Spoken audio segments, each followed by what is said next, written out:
Series के तीसरे video में आपका स्वागत है। हेलो फ्रेंड्स, मैं हूं आपका दोस्त अनुराग द्विवेदी। आज हम एक स्पेशल सीरीज स्टार्ट कर रहे हैं जो एग्जामिनेशन से रिलेटेड रहने वाली है। बहुत सारे बच्चों के हमारे को क्वेश्चंस आते रहते हैं कि भाई किस तरीके से हमने पढ़ना चाहिए, कितने यूनिट्स हमने तैयार करना चाहिए, सर हम कैसे पास हो जाएंगे, हमारे तो इतने पेपर बैक लगे हुए हैं, ये प्रॉब्लम है वो प्रॉब्लम है, ऐसे बहुत सारे क्वेश्चंस हमारे पास में आते रहते हैं। तो मैंने एक सीरीज बनाने का थोड़ा सा कोशिश किया हुआ है, जिसके अंदर में मैं यहाँ पर आप लोगों के उन क्वेश्चंस को एक जगह पर ला करके उनके क्वेश्चंस के आंसर्स करने की कोशिश करूंगा। यहाँ पर जो ये पूरा का पूरा जो पोर्शन चल रहा है, ये कोई स्पेशल किसी यूनिवर्सिटी से रिलेटेड या किसी स्पेशल ब्रांच से रिलेटेड नहीं है। ये जो है एक जनरल टॉपिक है, जनरल आइडियाज है। तो पूरे के पूरे मतलब कहीं भी किसी भी यूनिवर्सिटी के आप स्टूडेंट हो, कोई भी ब्रांच से रिलेटेड आप स्टूडेंट्स हो, ये एक कॉमन जिसको अपन बोलते हैं कि एक्सपीरियंस के हिसाब से मैं आप लोगों को कुछ आइडियाज यहाँ पर दूंगा कि जैसे कि आप लोग अपना ज्यादा से ज्यादा स्कोर कर सकें। और ये मेरा खुद के अपने यहाँ पर एक्सपीरियंस के हिसाब से मेरे अपने विचार हैं। जरूरी नहीं है कि कुछ लोग मेरे विचारों से सहमत हों, लेकिन ये मेरे अपने विचार हैं। आपको अगर अच्छे लगते हैं तो आप इनको आत्मसात कर सकते हैं, इनको यूज कर सकते हैं, जिससे कि हो सकता है कि आपको फायदा हो। मेरा यहाँ पर केवल उद्देश्य इतना ही है कि आप लोगों का ज्यादा से ज्यादा फायदा हो। स्टूडेंट्स पॉइंट ऑफ व्यू से मैं बात कर रहा हूं कि आप लोग ज्यादा से ज्यादा स्कोर करके पास हो सकें, जिन लोगों के बैक लग रहे हैं उन लोगों के बेचारों के बैक ना लगे और वो पेपर को क्लियर कर सकें। इसलिए यहाँ पर मैं अपने अपने आइडियाज को यहाँ पर अपने सामने आपके सामने रख रहा हूं, जिससे कि आप लोग ज्यादा से ज्यादा स्कोर करके अच्छी तरीके से पास कर सकें, पेपर पढ़ सकें, क्लियर हो। और आप लोगों को ये जो इस तरीके के जो प्रॉब्लम्स आ रहे हैं, जिन क्वेश्चंस के जिनके आंसर्स आपको चाहिए, उनके आंसर्स हम यहाँ पर दे सकें। तो यहाँ पर ये जो भी मैं यहाँ पर मटेरियल आप लोगों को दे रहा हूँ, जो भी मैं अपनी बातें यहाँ पर बोल रहा हूँ, ये मेरे खुद के अपने विचार हैं। जरूरी नहीं है कि कोई भी इससे सहमत हो या ना हो, ये मेरे अपने विचार है। तो मैं अपने विचारों को यहाँ पर रख रहा हूं कि अपने किस तरीके से कहां पर कितना काम करना चाहिए। तो आज की सीरीज के अंदर में, आज के टॉपिक के अंदर में हम एक पहला टॉपिक यहाँ पर लेकर के आए हैं। तो चलिए स्टार्ट करते हैं। हम हमारा पहला टॉपिक यहाँ पर हम डिस्कस करेंगे। मैं यहाँ पर जो भी कोशिश करूंगा, जो भी हम यहाँ पर टॉपिक्स को डिस्कस करने वाले हैं, ये पूरे के पूरे हमारे जो टॉपिक्स चलेंगे, ये हमारे ethical ways to the clear university examination से रिलेटेड रहने वाला है। हम इथिकल वेज, कोई मैं आप लोगों को ऐसा कोई तरीका नहीं बताने वाला हूं, ऐसा कोई रास्ता नहीं बताने वाला हूं जिससे कि एथिकल वे से वो काम परफॉर्म हो, चीटिंग करने का कोई तरीका हो। इस तरीके से कुछ भी नहीं रहने वाला है। मैं आप लोगों को इथिकल वे से पूरे के पूरे चीजों को क्लियर करने के बारे में यहाँ पर डिस्कस करने वाला हूं। तो चलिए स्टार्ट करते हैं। सीरीज का तीसरा क्वेश्चन हमारा यहाँ पर है कि हमारे को कैसे एग्जाम के अंदर में लिखना चाहिए, एग्जाम में कैसे लिखें जिससे ज्यादा मार्क्स आए। तो एग्जाम में लिखने के लिए क्या चीजें हमारे ध्यान में रखना, जिससे कि इंप्रेसिव वे में आप एग्जाम की कॉपी के अंदर में प्रॉपर वे से रिप्रेजेंटेशन कर पाएंगे, उस चीज को आपको ध्यान में रखना है कि कैसे हम ज्यादा से ज्यादा अच्छे तरीके से यहाँ पर लिखें। अगर आपका हैंड राइटिंग अच्छा है तो ये आपको सोने में सुहागा जैसे काम हो जाएगा, बहुत अच्छा रहेगा। लेकिन अगर आपका हैंडराइटिंग अच्छा नहीं भी है, तब भी आप एक प्रॉपर वे से लिखने की कोशिश करें, हैंडराइटिंग को आप थोड़ा सा सुधारने की कोशिश करें। और कुछ की पॉइंट्स हैं जिनको आप ध्यान रखें एग्जाम में लिखने के टाइम पर, जिसमें से पहला की पॉइंट ये है कि हमने कोई भी नया क्वेश्चन हमेशा नए पेज से स्टार्ट करना है। तो एग्जाम की कॉपी के अंदर में भले ही आपका आधा पेज छूट गया है, या आपने मतलब जो पहला वाला आंसर हमारा खत्म हुआ है वो जहां पर भी खत्म हुआ है, अब वहीं से आपने सेकेंड आंसर स्टार्ट नहीं करना है। कोई भी नया क्वेश्चन हमेशा नए पेज से स्टार्ट होना चाहिए। आपने क्वेश्चन का नंबरिंग प्रॉपर वे से डालना है। आप कौन सा नंबर सॉल्व कर रहे हैं, कौन सा क्वेश्चन सॉल्व कर रहे हैं, उसका प्रॉपर आपने नंबरिंग करना है, जिसके अंदर में आप ज्यादा से ज्यादा प्रॉपर वे से अपना काम परफॉर्म कर सकें। बहुत सारे क्वेश्चंस बच्चे क्या करते हैं, एक्स्ट्रा क्वेश्चंस भी सॉल्व कर देते हैं। जब हमारे को कई बार यूनिवर्सिटी पेपर के अंदर में क्वेश्चन नंबर 1 उसका एक ए रहता है और उसका एक बी रहता है, और यहाँ पर और के साथ में क्वेश्चन नंबर 2 का ए रहता है और बी रहता है, लाइक दैट, इस तरीके से क्वेश्चन रहता है।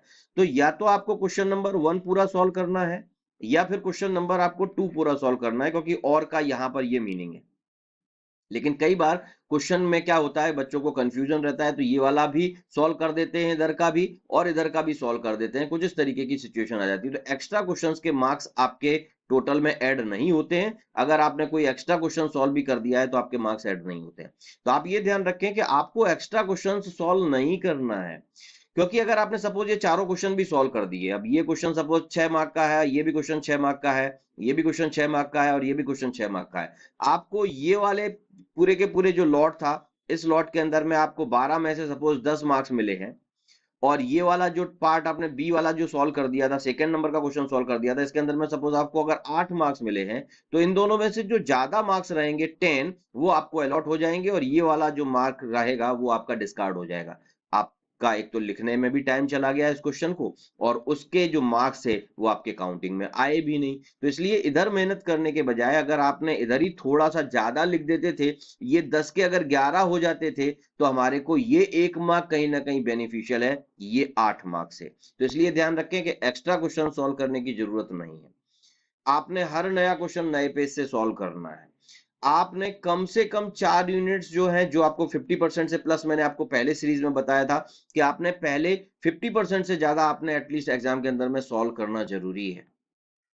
उसके बाद में दूसरा मेन पॉइंट यहां पर यह आता है कि आप दो कलर के पेन, मतलब कलर जो है दो आप यूज कर सकते हैं।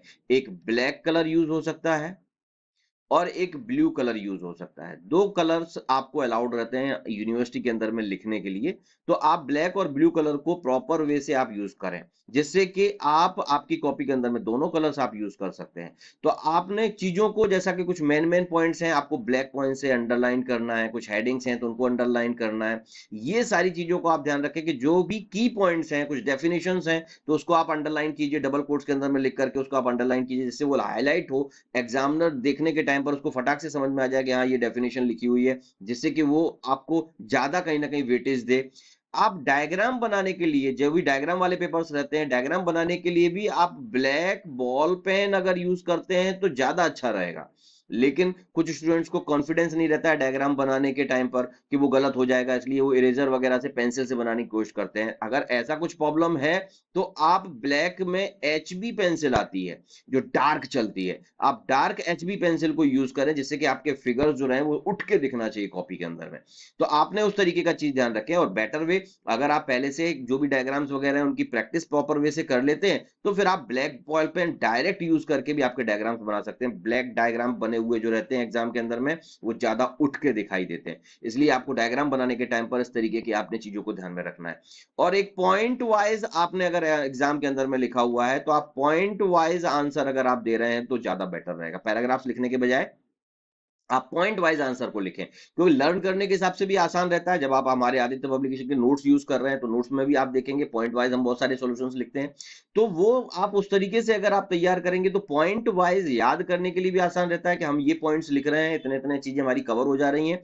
और एग्जाम में इंप्रेसिव भी रहता है अगर आप पॉइंट वाइज लिख रहे हैं। पॉइंट में एक चीज और मैं आपको नोटिस करने बोलूंगा कि आपने पॉइंट्स में कभी भी 1 2 3 4 5 जैसे पॉइंट्स या ए बी सी डी जैसे पॉइंट्स नहीं यूज करना है। आप पॉइंट्स अगर यूज कर रहे हैं तो आपने केवल बुलेट्स को इस तरीके से यूज करें। आपने कभी भी नंबरिंग करके पॉइंट्स नहीं करना है। ये साइकोलॉजिकल इफेक्ट डालता है। कई बार हमारे को, जैसे सपोज 6 मार्क का कोई क्वेश्चन पूछा गया है और आपने उसके अंदर में केवल 5 ही पॉइंट्स लिखे हुए हैं, तो सामने वाले टीचर के ऊपर ये साइकोलॉजिकल जाता है, यार 6 मार्क का क्वेश्चन पूछा है, इसने तो 5 ही पॉइंट लिखे हैं। हो सकता है उस क्वेश्चन में आंसर में केवल 5 ही पॉइंट्स रिक्वायर्ड हो, लेकिन कहीं ना कहीं ये साइकोलॉजिकल जाता है दिमाग में कि यार 6 मार्क का क्वेश्चन पूछा है, उसने 5 ही पॉइंट लिखे हैं, चलो एक काम करते हैं, इसको 5 मार्क दे देते हैं। 1 मार्क का अपना फालतू में नुकसान हो जाता है, जबकि हो सकता है हमारा आंसर पूरा का पूरा सही लिखा हो। इसलिए पॉइंट्स जो रहेंगे वो कभी भी 1 2 3 4 5 जैसे नहीं लिखना है। एबीसीडीज भी फॉर्मेट में आप अवॉइड करें। मतलब पहले नंबर पर आई प्रेफर किस तरीके से लिखना चाहिए, सेकंड नंबर पर फिर ये है, और ये तो बिल्कुल 100% आपने यूज नहीं करना है। तो आपने पॉइंट्स जो रहेंगे वो कभी भी पॉइंट वाइज सिंपली अपने बुलेट्स के फॉर्मेट में आप पॉइंट्स लिखें तो ज्यादा आपको एडवांटेज मिलने के चांसेस रहेंगे। तो आपने पॉइंट वाइज लिखना है। डायग्राम नीट एंड क्लीन होना चाहिए। जो भी हेडिंग्स हैं, पॉइंट्स हैं, उनको अंडरलाइन करना है। जो मेन मेन पॉइंट्स हैं, कोई डेफिनेशन वाला पार्ट है तो उसको आपने प्रॉपर अंडरलाइन करना है। ब्लैक एंड ब्लू पेन का आप प्रॉपर यूटिलाइजेशन कर सकते हैं। दो कलर्स आपको एग्जाम रहते हैं एग्जाम में आपने लिखने के लिए, उस चीज को ध्यान में रखना है। और आपने कोई भी नया क्वेश्चन नए पेज से स्टार्ट होना चाहिए, और एक्स्ट्रा के क्वेश्चंस आपने सॉल्व नहीं करना है, क्योंकि उसका अपने को एडवांटेज कभी भी नहीं मिलता है। तो ये अगर सारी चीजों को आपने ध्यान में रखा, और मैंने जो अभी स्टार्टिंग के पहले जो सीरीज के अंदर में जो वीडियोस हो चुके हैं उसके अंदर में मैंने जो आपको पॉइंट्स बताए कि आपने कितनी क्वेश्चंस की तैयारी करना चाहिए, वो सारी की सारी चीजें अगर आपने ढंग से तैयार कर लिया तो आप ज्यादा से ज्यादा मार्क्स लेकर के आएंगे।